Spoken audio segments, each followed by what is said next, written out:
in Walnut Park, Gadsden, Alabama. And this is the house that I produced, wrote, and recorded Trump music in. Right there. You've seen a photo of me sitting on in an empty room next to a busted ass mattress. It was in that room right there in the cover.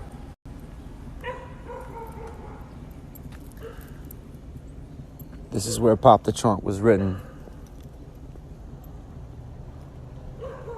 Billy Crystal Meth, Box Chevy.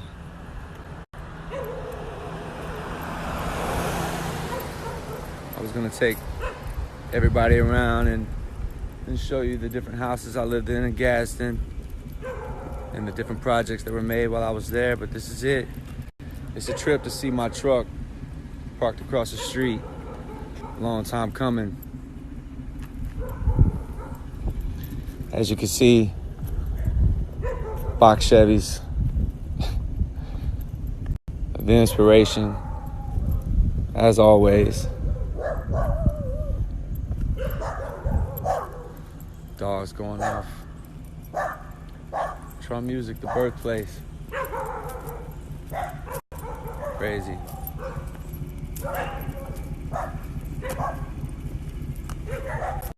We're now on the corner of South 11th and Peachtree.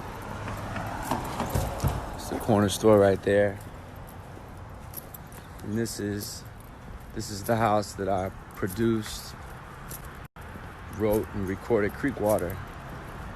Kind of going back before Trump music. It's when my boy Wayne Bush, rest in peace, gave me 5 G's, street money. Got me an MPC 2000, little 16-track recorder, and then this house right here. In the back is a 5-bedroom house. They used to have a 6-foot barbed wire fence in front of it. My kids were just babies. And in the back there, that's where I wrote and produced Creekwater. This big ass house, 5-bedroom house with a 2-car garage, was only $500 a month.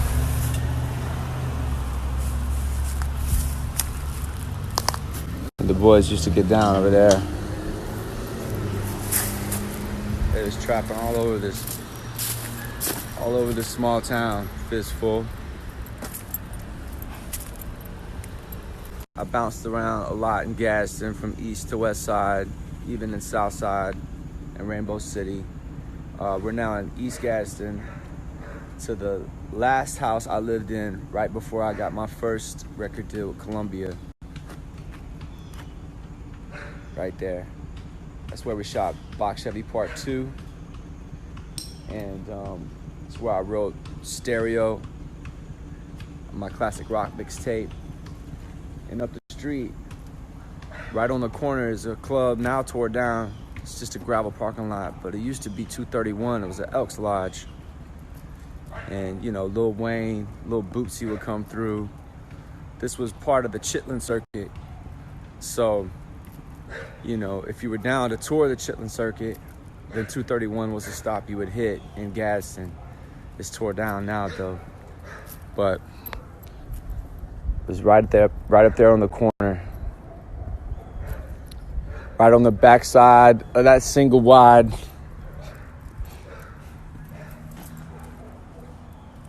I mean, you can see just from the little bit that you've seen, the very blunt inspiration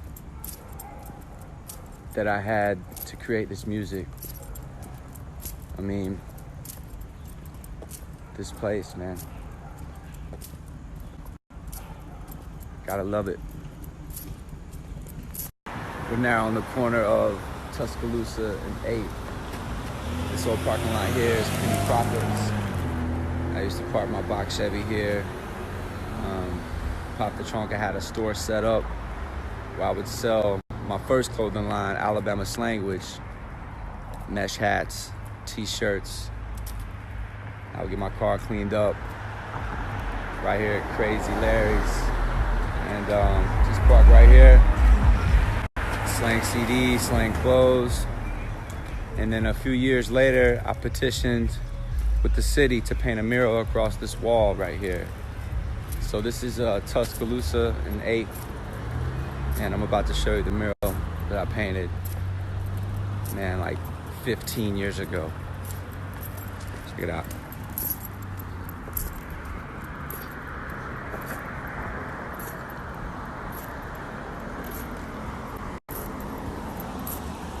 I had to really fight to do this. The school is called Head Start. It's a school for youngsters right on the other side of this fence. But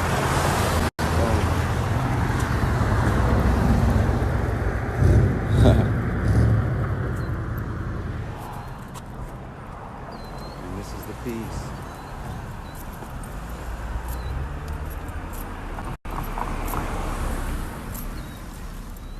So the piece says, love and knowledge is power. Yeah. The Dark Crystal characters, Muppet characters I was inspired by as a kid.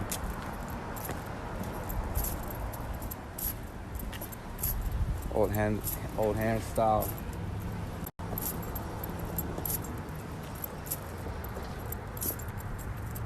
Man, it's all weathered now.